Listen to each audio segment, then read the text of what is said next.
Hello दोस्तों, नमस्कार। दोस्तों, आप लोग कैसे हैं? उम्मीद करते हैं कि आप लोग अच्छे होंगे, स्वस्थ होंगे, मस्त होंगे। साथियों, हमारे यूट्यूब चैनल टीचिंग मैथ पाठशाला में आपका स्वागत है। दोस्तों, आज हम लोग महत्वपूर्ण बहुविकल्पी पर्यावरण अध्ययन का क्वेश्चन देखेंगे और उसको सॉल्व करेंगे। तो इसमें पहला क्वेश्चन है कि 16 घास स्थल कहाँ पाए जाते हैं। तो दोस्तों, जो 16 घास स्थल है ये पश्चिमी घाट में पाए जाते हैं। तो आपका ऑप्शन नंबर दूसरा सही हो जाएगा। ये जो 16 घास स्थल है ये पश्चिमी घाट में पाए जाते हैं और पश्चिमी घाट को हॉट स्पॉट का स्थान भी प्राप्त है। और महत्वपूर्ण बात यह है कि सर्वाधिक जैव विविधता, भारत का सर्वाधिक जैव विविधता वाला स्थान पश्चिमी घाट ही है। दोस्तों, चलेंगे अगले क्वेश्चन पे, देखेंगे कि अगला क्वेश्चन क्या है। दोस्तों, अगला क्वेश्चन है, बहुत ही इम्पोर्टेंट क्वेश्चन है और टेट में लगभग ये पूछा जाता है। तो दूसरा क्वेश्चन है, मिनीमाता रोग ऐसी मछली खाने से होता है जिससे अधिक मात्रा में पाया जाता है। जिसमें अधिक मात्रा में क्या पाया जाता है, यानी मिनीमाता रोग कैसे होता है। तो दोस्तों, इसमें सी वाला ऑप्शन सही होगा, यानी कि पारा। ये सी वाला ऑप्शन आपका सही हो जाएगा, पारा। अब दोस्तों आगे बढ़ेंगे, अगले प्रश्न पे चलेंगे। अगला प्रश्न आपका है, ओजोन परत का अधिकतम ह्रास निम्न में से किस पर हुआ है। तो दोस्तों, ओजोन परत का अधिकतम ह्रास दक्षिणी ध्रुव पे हुआ है। कहाँ पे हुआ है? दक्षिणी ध्रुव पे हुआ है। ये ऑप्शन आपका सही हो जाएगा, ये option number C. Option number C आपका सही हो जाएगा, दक्षिणी ध्रुव। अब दोस्तों आगे चलेंगे, देखेंगे अगला क्वेश्चन क्या है। अगले प्रश्न को पढ़ेंगे। अगला प्रश्न है, इनमें से कौन भारत का प्रथम मुख्य न्यायाधीश था। तो आप लोग को बता दूं, इसमें से प्रथम भारत का मुख्य न्यायाधीश हीरालाल जेकानिया थे। हीरालाल जेकानिया थे और ये 26 जनवरी 1950 से 6 नवंबर 1951 तक भारत के मुख्य न्यायाधीश के रूप में कार्य किए थे। अब आगे चलेंगे दोस्तों, अगला प्रश्न देखेंगे। अगला प्रश्न है, बहुत इम्पोर्टेंट प्रश्न है। ये लगभग हर एग्ज़ाम, क्या टेट, सुपर टेट, चाहे कोई भी एग्ज़ाम हो, पर्यावरण अध्ययन में ये क्वेश्चन लगभग पूछा ही जाता है। रेड डाटा बुक किससे संबंधित है। तो साथियों, हम लोग देखेंगे इसमें ऑप्शन नंबर ए सही हो जाएगा, विलुप्त के करीब जीव। जो विलुप्त के करीब जीव होते हैं इन्हीं रेड डाटा बुक में रखा जाता है। साथियों, रेड डाटा बुक वर्ष 1963 में IUCN द्वारा जारी की गई थी। यह बुक विलुप्त, प्राय असुरक्षित एवं दुर्लभ जीवों तथा पादपों से संबंधित है। IUCN रेड लिस्ट के जीवों को उनकी कुल आबादी में गिरावट की दर, भौगोलिक क्षेत्र, मानवीय हस्तक्षेप द्वारा जीवों की समाप्ति आदि के आधार पर 9 श्रेणियों में बांटा गया है। ठीक साथियों, इसका विस्तृत अध्ययन करेंगे जब हम लोग इसके बारे में डिटेल पढ़ेंगे तब। आगे चलते हैं, अगला प्रश्न देखेंगे। लोकसभा और राज्यसभा की संयुक्त बैठक किसके द्वारा आहूत की जाती है। तो इसमें है कि ऑप्शन नंबर बी, यानी कि राष्ट्रपति के द्वारा। ये राष्ट्रपति के द्वारा दोनों सदनों की बैठक बुलाई जाती है, आहूत की जाती है। अब हम लोग अगला प्रश्न देखेंगे। आगे चलेंगे। अगला प्रश्न है, संविधान के किस भाग में पंचायती राज व्यवस्था संबंधित प्रावधान दिए गए हैं, चाहे दिए गए या किए गए हैं। तो साथियों, इसमें ऑप्शन नंबर बी सही होगा, यानी 9वें भाग में। साथियों, 73वें संविधान संशोधन द्वारा पंचायती राज संस्थाओं को लोकतांत्रिक प्रणाली की स्थापना को संवैधानिक मान्यता प्रदान की गई है। भाग 9 द्वारा संविधान में 16 नए अनुच्छेद और 11वीं अनुसूची जोड़ी गई है। अब आगे चलेंगे, अगला प्रश्न देखेंगे। 74वें संविधान संशोधन का संबंध है। 74वें संविधान संशोधन का संबंध है, ये है शहरी स्थानीय स्वशासन से, यानी कि ऑप्शन नंबर सी। इसमें ऑप्शन नंबर सी सही है। अब हम लोग देखेंगे इसमें ये कब हुआ था। ये 74वें संविधान संशोधन का संबंध शहरी स्थानीय स्वशासन से है। 74वां संविधान संशोधन 1993 द्वारा संविधान में एक नया भाग 9 का तथा 18 अनुच्छेदों के साथ 12वीं अनुसूची भी जोड़ी गई, जिसके द्वारा नगरपालिकाओं के गठन, संरचना, निर्वाचन शक्तियों आदि के बारे में प्रावधान करके नगरपालिकाओं को संवैधानिक दर्जा प्रदान किया गया है। ठीक है साथियों, विस्तृत जानकारी में तब पढ़ेंगे जब हम लोग इसका पूरा डिटेल अध्ययन करेंगे संविधान का। तो आगे चलते हैं अगले प्रश्न पे। आपका अगला प्रश्न है, भारतीय संविधान में विधि का शासन विचार कहाँ से लिया गया है। तो भारतीय संविधान में विधि का शासन विचार इंग्लैंड यानी ब्रिटेन से लिया गया है। ऑप्शन नंबर सी सही हो जाएगा आपका, ऑप्शन नंबर सी। आगे चलते हैं, अगला प्रश्न देखते हैं। अगला प्रश्न है, किस गैस के वर्षा के पानी में घुलने से वर्षा का पानी अम्लीय हो जाता है। तो हम लोग देखेंगे इसमें कौन सा ऑप्शन सही है। थोड़ा आप लोग भी देखें कि कमेंट बॉक्स में बताएं कि इसमें कौन सा ऑप्शन सही होगा। इसमें ऑप्शन नंबर डी सही हो जाएगा, सल्फर डाइऑक्साइड। अब अगला प्रश्न देखेंगे, आगे चलेंगे। लोकसभा के चुनाव हेतु अधिसूचना कौन जारी करता है।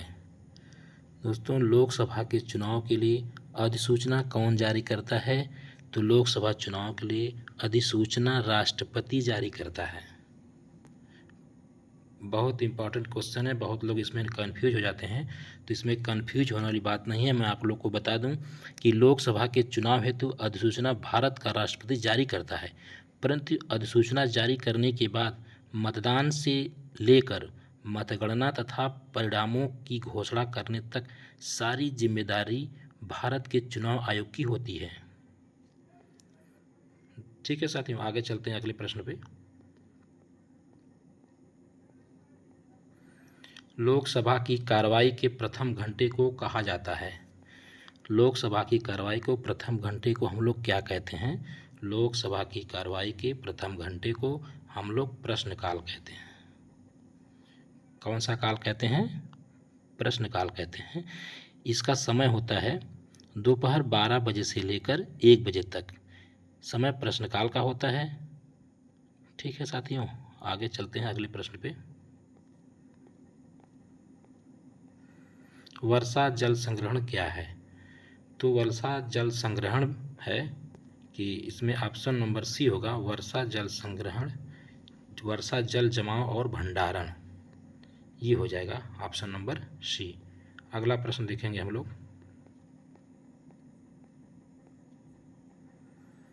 भारतीय गैंडा कहाँ संरक्षित है। तो भारतीय गैंडा जो है आपके काजीरंगा नेशनल पार्क में संरक्षित किए गए हैं। इसमें ऑप्शन नंबर सी सही हो जाएगा। और इसमें एक महत्वपूर्ण बात यह है कि जो काजीरंगा नेशनल पार्क है असम में अवस्थित है। ये असम है, ये एक सींग गैंडे के लिए बना है। इसकी सींग और इसमें देखेंगे हम लोग कि जो पश्चिमी बंगाल की जल्दापारा और असम का मानस अभयारण्य तथा काजीरंगा उद्यान गैंडे के रहने का प्रमुख स्थान है। ये 3 चीज़ें हैं। आगे चलेंगे अगले प्रश्न पे। निम्न में से कौन सा क्रम पारिस्थितिकी तंत्र में ऊर्जा प्रवाह के संबंध में सही है? तो इसमें ऑप्शन नंबर पहला सही हो जाएगा, उत्पादक, उपभोक्ता और अपघटक। अगला प्रश्न देखेंगे, कौन सी ग्रीन हाउस गैस वातावरण में सबसे अधिक मात्रा में उपस्थित रहती है? तो इसमें ऑप्शन नंबर ए सही हो जाएगा, कार्बन डाइऑक्साइड। ये carbon dioxide green house gas वातावरण में सबसे अधिक मात्रा में पाई जाती है। अगला प्रश्न देखेंगे, आगे चलेंगे। अगला प्रश्न है, किसी वर्णक की उपस्थिति के कारण पौधे हरे होते हैं? किस वर्णक की उपस्थिति के कारण पौधे हरे होते हैं? ये बहुत सिंपल क्वेश्चन है, लगभग हर एग्जाम में पूछा जाता है। ये क्लोरोफिल। क्लोरोफिल सही है, ऑप्शन नंबर डी। आगे चलेंगे, अगला प्रश्न देखेंगे। अगला प्रश्न है कि मानवीय गतिविधियां जो पृथ्वी पर जलवायु परिवर्तन के लिए जिम्मेदार हैं? तो इसमें सभी हैं, ऑप्शन नंबर डी सही है, उपयुक्त सभी। वनों को जलाना, कृषि क्रियाकलाप, एरोसोल कैन का उपयोग। आगे चलेंगे हम लोग, अगला प्रश्न देखेंगे।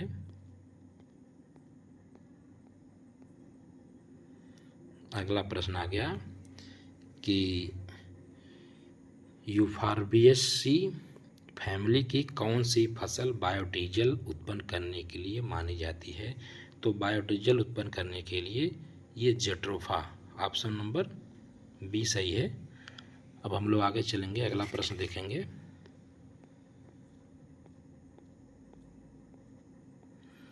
ये देखिए, बहुत ही सरल क्वेश्चन है, बहुत सरल प्रश्न है और कितना घुमा फिरा के पूछा है। जड़ी बूटियों की रानी भारत की सबसे पवित्र जड़ी बूटी है। इस औषधि पौधे का हिंदू धर्म में महत्व है और इसका वानस्पतिक नाम है ओसिमम सैक्टम है। इसको सामान्यतः किस नाम से जाना जाता है? तो इसको सामान्यतः हम लोग तुलसी नाम से जानते हैं। बहुत ही महत्वपूर्ण प्रश्न है, इसको आप लोग याद रखेंगे, इम्पॉर्टेंट क्वेश्चन है। आगे चलेंगे। पीने के लिए सुरक्षित पानी को क्या कहते हैं? पीने के, बहुत ही आसान क्वेश्चन है। पीने के लिए सुरक्षित पानी को कहते हैं पीने योग्य पानी, ऑप्शन नंबर बी सही है। अगला प्रश्न देखेंगे हम लोग अब। वर्ष 1984 की भोपाल गैस त्रासदी निम्न में से किस गैस के रिसाव के कारण हुई थी? तो ये भी क्वेश्चन इंपॉर्टेंट है, लगभग हर एग्जाम में पूछा जाता है, टेट में पूछा जाता है ज़्यादा। ये है मिथाइल आइसोसाइनाइड। ये प्रश्न ऑप्शन नंबर बी सही है। अब चलेंगे अगले प्रश्न पे।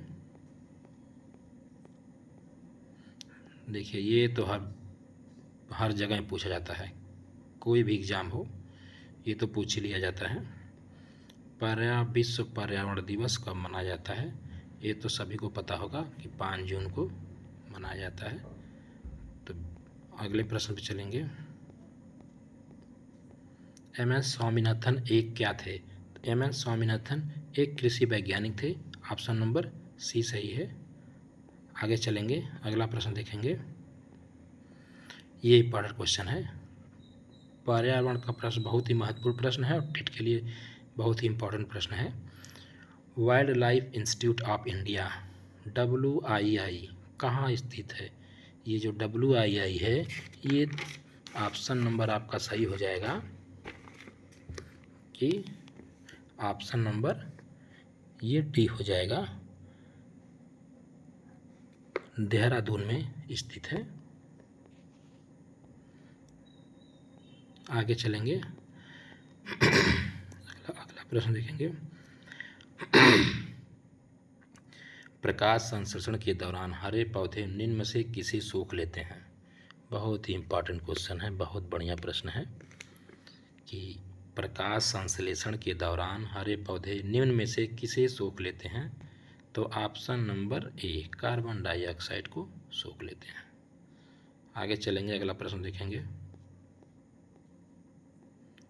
अपशिष्ट उत्पादकों को खाने वाले जीवों को क्या कहते हैं? इसे कहते हैं ऑप्शन नंबर बी सही है, मृतक भक्षी। आगे चलेंगे, अगला प्रश्न देखेंगे। तप्त भौम जल से किस प्रकार की ऊर्जा प्राप्त होती है? तो इसमें ऑप्शन नंबर ए सही हो जाएगा, भूतापीय ऊर्जा। ऑप्शन नंबर ए सही है। आगे चलेंगे, अगला प्रश्न देखेंगे। तो साथियों, यहाँ तक ये क्वेश्चन सारे प्रश्न कंप्लीट हो गए हैं। ऐसे ही रोज़ाना एक वीडियो बनाया जाएगा टेट, सुपर टेट या स्टेट के लिए और सीटेट के लिए या किसी अन्य एग्ज़ाम में की आप तैयारी कर रहे हैं उसके लिए ये वीडियो बहुत महत्वपूर्ण और उपयोगी हो सकता है। तो साथियों, ये रहे आपके 30 बहुत महत्वपूर्ण प्रश्न। आप लोग इसको पढ़िए और कमेंट बॉक्स में बताइए कि आप लोग को कौन से विषय पढ़ना बहुत ज़रूरी है या आपका कौन सा विषय बहुत कमज़ोर है। तो साथियों, हमारे यूट्यूब चैनल टीचिंग मैथ पाठशाला को सब्सक्राइब करें, लाइक करें, अपने दोस्तों के पास शेयर करें ताकि अधिक से अधिक लोग इसका लाभ ले पाएँ। धन्यवाद साथियों।